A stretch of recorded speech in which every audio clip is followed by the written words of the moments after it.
the seeds of ISIS grew at an American prison in the Iraqi desert. Um, what they are basically doing now is this is a documentary series they are airing today. Before this, they were talking about the American policy under President George W. Bush in Iraq after Saddam Hussein and how it led to complete chaos in the country, and it even destroyed the Iraqi military. Now they're talking about the migrant crisis and how the invasion of Iraq by the US administration led to the formation of ISIL. Well, you can watch this back yourself online.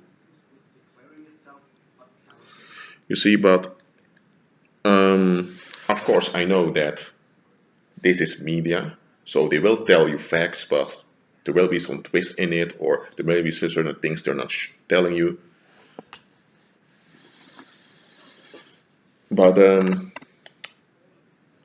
I just wanna tell you guys that whatever is going on in the world today is not just something that began with George W. Bush. There's more behind it. You see, these people, most of those people that work at these organizations, at these mass media, most of them are just doing their job. They're not even aware of the secret programs or the secret agenda. See, because if they don't do their job, they don't have any salary, they can't pay the rent, and if they have families, the families will starve. So I'm not accusing anyone here, but in those documentaries, they often watch it from a historical, political, and economic point of view. Most of them lack any spiritual knowledge. You see? And what I want to make clear is that the whole migrant crisis now, all those millions flooding the USA and other Western countries like Australia, New Zealand, and also all those other mass displacements of people from Africa into Europe and from Syria into Europe and also into Russia. These things are not by accident, you see? There are spiritual causes behind it. And but it doesn't only relate to these issues that you see here. You see, because listen. Iraq doesn't exist except lines on a map. Most Iraqis no longer see themselves as Iraqis.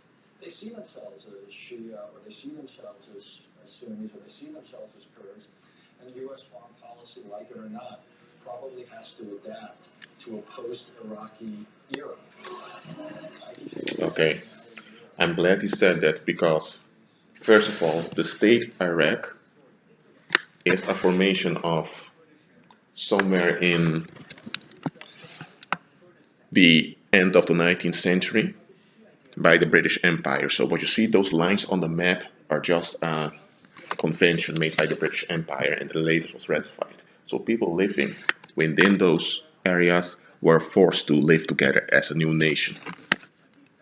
And under Saddam Hussein and the previous leaders, it went relatively well.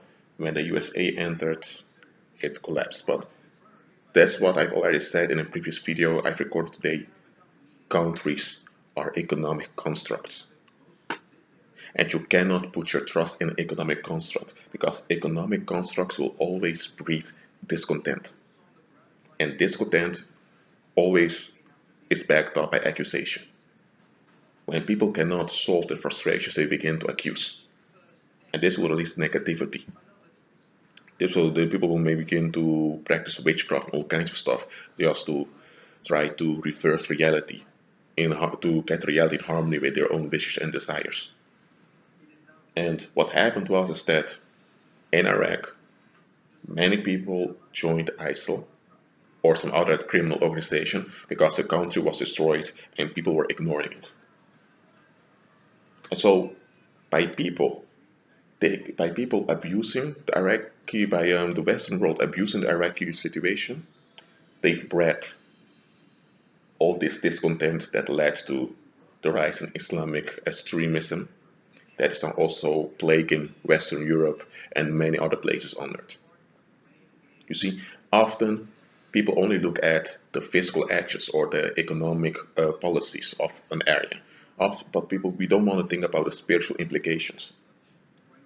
Well, it's time to educate yourself about the spiritual, because these wars and these conflicts, don't think that some military is going to solve it. You see, forgiveness needs to take place.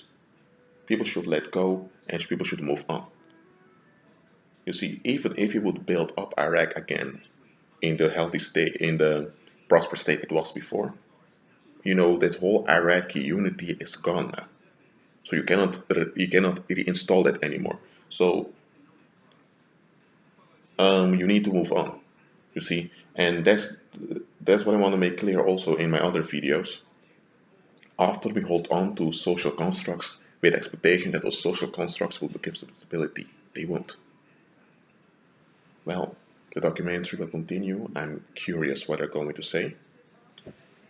Um, before this, before I was recording, we were talking with certain politicians under the Bush administration, and they were all blaming each other, as usual. Nobody wants to take responsibility for the 1.4 million Iraqis that were killed by the Iraqi invasion, and nobody wants to give an account that they've contributed to the present day migrant crisis and all the chaos that's going on.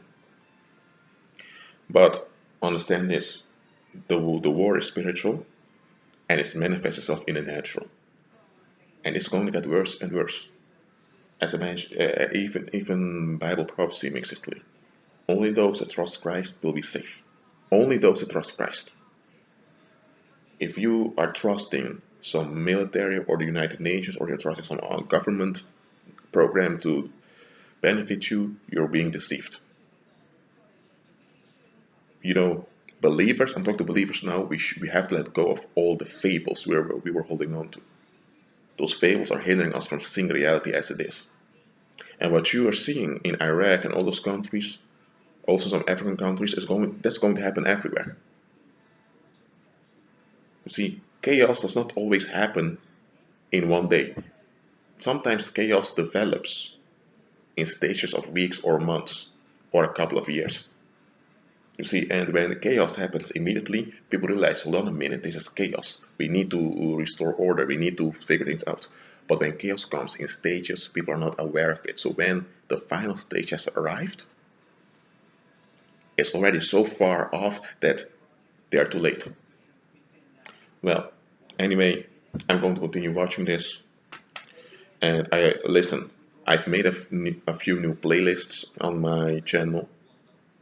Share those playlists, download the videos. You're free to redistribute them. You're free to take certain segments out of videos to include in your own sermons. As long as for the glory of the Most High, you're free to do it. The time is short. You know, I'm a man. I'm being used by the Most High to do these videos. It's under the guidance of the Holy Spirit. I don't know everything. I can make mistakes, or maybe I did share information, but I didn't knew all the factors involved with it. So I'm a human, okay? So that's what I'm saying on my videos. Do your own research, especially do your own research, and follow Christ. Don't follow me, don't follow your pastor, don't follow the government, don't follow family members, follow Christ. He's the way, the truth, and the life. Well, it's the Shabbat. Shabbat Shalom for those that celebrate the Shabbat, and be blessed.